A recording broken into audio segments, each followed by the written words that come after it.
Good morning to all of you. मैं Zainab Akhtar, lecturer mechanical GPC 12।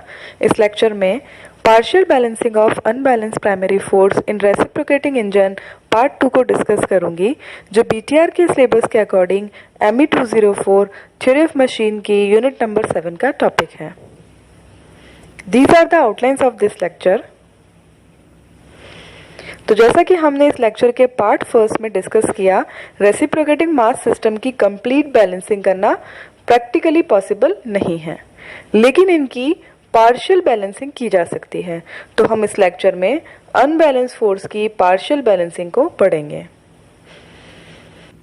तो यहाँ हम इस लेक्चर में बेसिकली बात करेंगे प्राइमरी अनबैलेंस फोर्स की पार्शियल बैलेंसिंग की, क्योंकि हमने प्रीवियस लेक्चर में हमने डिस्कस किया था सेकेंडरी अनबैलेंस फोर्स को हम मॉडरेट स्पीड के केस में नेग्लेक्ट कर सकते हैं। तो यहाँ हमने सेकेंडरी अनबैलेंस फोर्स को नेग्लेक्ट किया है और हम बैलेंसिंग कर रहे हैं प्राइमरी अनबैलेंस फोर्स की। तो जैसा कि हमने प्रीवियस लेक्चर पार्ट फर्स्ट में प्राइमरी अनबैलेंस फोर्स को कैलकुलेट किया था, इसकी वैल्यू हमने कैलकुलेट की थी m⍵² cos थीटा। तो इस फोर्स की पार्शियल बैलेंसिंग को समझने के लिए हम यहाँ पर एक डायग्राम कंसीडर कर लेते हैं। हमने यहाँ क्रैंक की रेडियस कंसीडर की है स्मॉल r। यहाँ हम मान के चलते हैं क्रैंक की रेडियस स्मॉल r डिस्टेंस पे यहाँ पर एक मास लगा हुआ है, इसको हम मान लेते हैं ये हमारा स्मॉल m। तो यहाँ जो मास लगा हुआ है स्मॉल m, इस कारण यहाँ पर सेंट्रीफ्यूगल फोर्स एक्ट करेगा आउटवर्ड डायरेक्शन में। ये हमारा इक्वल होगा m⍵² के। तो ये जो सेंट्रीफ्यूगल फोर्स हमने यहाँ पे कंसिडर किया है m⍵², इसका हॉरिजॉन्टल कंपोनेंट हम यहाँ पे देख लेते हैं। इसका हॉरिजॉन्टल कंपोनेंट यहाँ पे थीटा एंगल बना रही है क्रैंक हमारा हॉरिजॉन्टल लाइन से। तो ये हमारा हॉरिजॉन्टल कंपोनेंट m⍵² का हमें मिलेगा यहाँ पर m⍵² cos थीटा। तो हमारा ये जो हॉरिजॉन्टल कंपोनेंट हमें मिलेगा m⍵² का, ये यहाँ पर अनबैलेंस प्राइमरी फोर्स की तरह एक्ट करेगा, जिसको हमने फिगर में यहाँ पर शो किया हुआ है। ये हम देख सकते हैं हमारा OP लाइन पर ये लग रहा है। OP लाइन यहाँ पर लाइन ऑफ स्ट्रोक को शो कर रही है। तो ये हॉरिजॉन्टल डायरेक्शन में यहाँ पर इस प्रकार से एक्ट कर रहा है। तो हम प्राइमरी फोर्स की बैलेंसिंग मास m को बैलेंस करके यहाँ पर कर सकते हैं। तो मास m को बैलेंस करने के लिए हम यहाँ पर एक बैलेंसिंग मास लगाएंगे। तो ये बैलेंसिंग मास जो हमने यूज किया है, इसको हम कैपिटल B से यहाँ डिनोट कर देते हैं। तो बैलेंसिंग मास जस्ट हमारा मास m के अपोजिट डायरेक्शन में लगेगा और इसको हम लगा देते हैं यहाँ पर स्मॉल b रेडियस पर। तो हम यहाँ पे देख सकते हैं मास b द्वारा लगाया गया सेंट्रीफ्यूगल फोर्स होगा हमारा कैपिटल B⍵² स्मॉल b। तो यहाँ पर मास कैपिटल B द्वारा लगाए गए सेंट्रीफ्यूगल फोर्स B⍵² B का horizontal component capital B⍵² small b cos theta होगा, जो कि primary force m⍵² cos theta को यहाँ पर बैलेंस करेगा। तो हम इसके लिए इक्वेशन लिख सकते हैं, क्योंकि ये दोनों एक दूसरे के इक्वल होंगे और अपोजिट डायरेक्शन में लगेंगे। तो हमें इक्वेशन प्राप्त होगी capital B⍵² small b cos theta is equal to small m⍵² cos theta. तो यहाँ पर हम cos थीटा को cos थीटा तक कैंसिल आउट कर देते हैं, ⍵² को ⍵² से कैंसिल आउट कर देते हैं। तो हमें फाइनली इक्वेशन यहाँ पे मिलेगी capital B multiply with small b is equal to small m multiply with small r। तो इस प्रकार से हम यहाँ पे देख सकते हैं, यदि capital B multiply with small b is equal to mr होगा, तो हमारा प्राइमरी फोर्स कंप्लीटली बैलेंस हो जाएगा। लेकिन यहाँ हम ये नोटिस कर सकते हैं कि मास कैपिटल B के कारण यहाँ पर लाइन ऑफ स्ट्रोक के परपेंडिकुलर वर्टिकल कंपोनेंट भी यहाँ पर लग रहा है। ये वर्टिकल कंपोनेंट हमारा क्या होगा, ये होगा capital B⍵² small B multiply with sine theta. तो ये हमारा वर्टिकल डायरेक्शन में एक्ट करेगा, जो एक अनबैलेंस फोर्स यहाँ पर शेष रह जाएगा। इस फोर्स का मैक्सिमम वैल्यू हमें थीटा का 90 डिग्री और 270 डिग्री मान रखने पर प्राप्त होगी। तो ये हमें मिलेगी capital B omega square small B. तो यहाँ पर capital B omega square small B किसके इक्वल होगा? ये हमारा इक्वल होगा small M omega square R के। तो इस प्रकार से जो हमने डिस्कशन किया, इससे हम कंक्लूड कर सकते हैं मास m को बैलेंस करने के लिए मास b लगाने पर इसका हॉरिजॉन्टल कंपोनेंट तो बैलेंस हो जाता है, लेकिन कैपिटल B का वर्टिकल कंपोनेंट एक नए अनबैलेंस फोर्स की तरह यहाँ पर एक्ट करता है। इस प्रकार से हमने देखा इस मेथड से केवल अनबैलेंस फोर्स की डायरेक्शन चेंज हो गई है, यानी पहले अनबैलेंस फोर्स की डायरेक्शन हमारी हॉरिजॉन्टल डायरेक्शन थी, अब ये परपेंडिकुलर हो गई है, लेकिन हमें कंप्लीट बैलेंसिंग प्राप्त नहीं हो पाई है।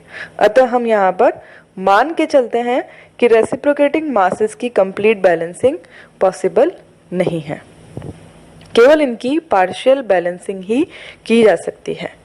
इसलिए हम यहाँ पर रेसिप्रोकेटिंग मास के फ्रैक्शन c को यहाँ पर बैलेंस करेंगे। तो हम मान लेते हैं हमारा जो रेसिप्रोकेटिंग मास है इसका फ्रैक्शन हम c कंसीडर कर लेते हैं। तो हम यहाँ पर इक्वेशन कंसीडर करेंगे c mr is equal to capital B multiply with small b। तो ये हमारा किसको शो कर रहा है? ये शो कर रहा है हमारा जो हमारा सेंट्रीफ्यूगल फोर्स लग रहा है उसके फ्रैक्शन को यहाँ पे।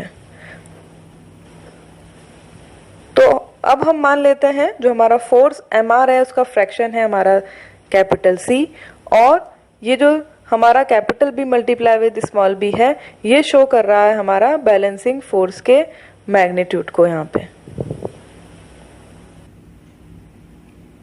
मीन्स हम मान लेते हैं force m omega square r का fraction c capital B omega square b द्वारा यहाँ पर बैलेंस किया जा सकता है।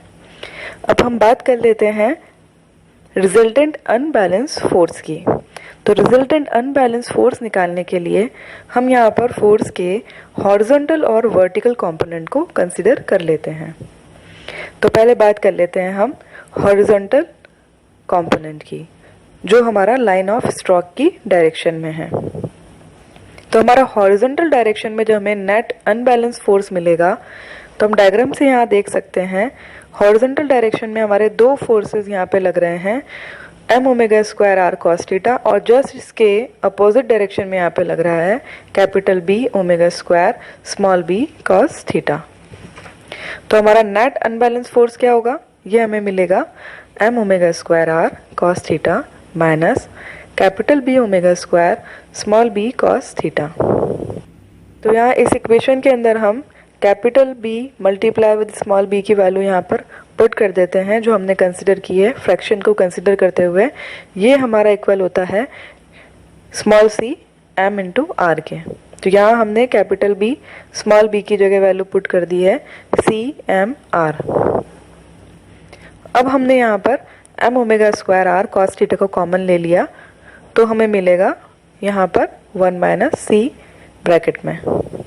इसी प्रकार से हम जैसे हमने हॉरिजॉन्टल डायरेक्शन के अंदर हमने अनबैलेंस फोर्स का नेट फोर्स निकाला, इसी तरह से हम वर्टिकल डायरेक्शन में अनबैलेंस फोर्स को यहाँ पर कैलकुलेट कर लेते हैं।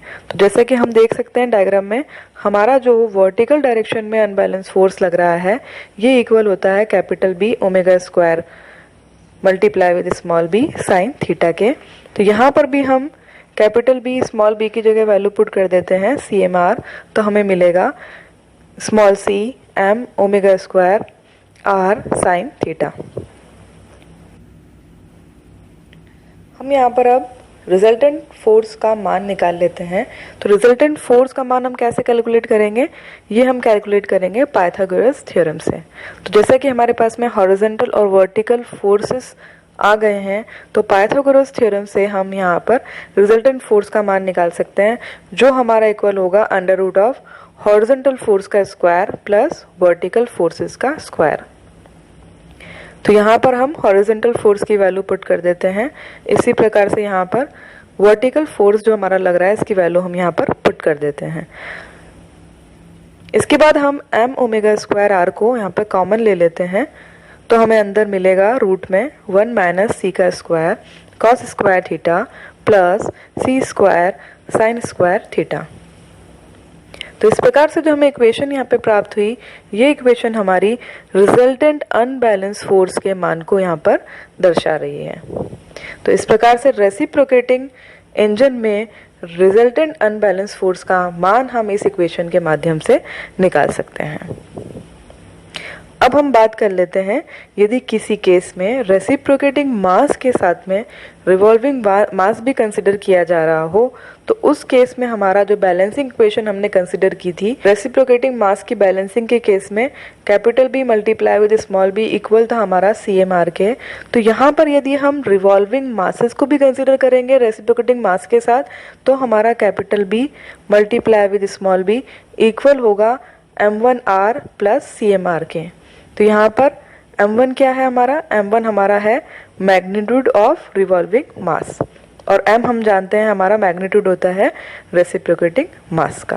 तो इस प्रकार से इस इक्वेशन को हम लिख सकते हैं सिंप्लीफाई करके M1 plus CM multiply with R। तो इस प्रकार से हम इस इक्वेशन के माध्यम से यदि हमारा रेसिप्रोकेटिंग मास के साथ में रिवॉल्विंग मास भी लगा हो, तो उस केस में हम बैलेंसिंग फोर्स का मान इस इक्वेशन की हेल्प से निकाल सकते हैं। तो इसी के साथ इस लेक्चर को एंड करते हैं। Okay, thank you.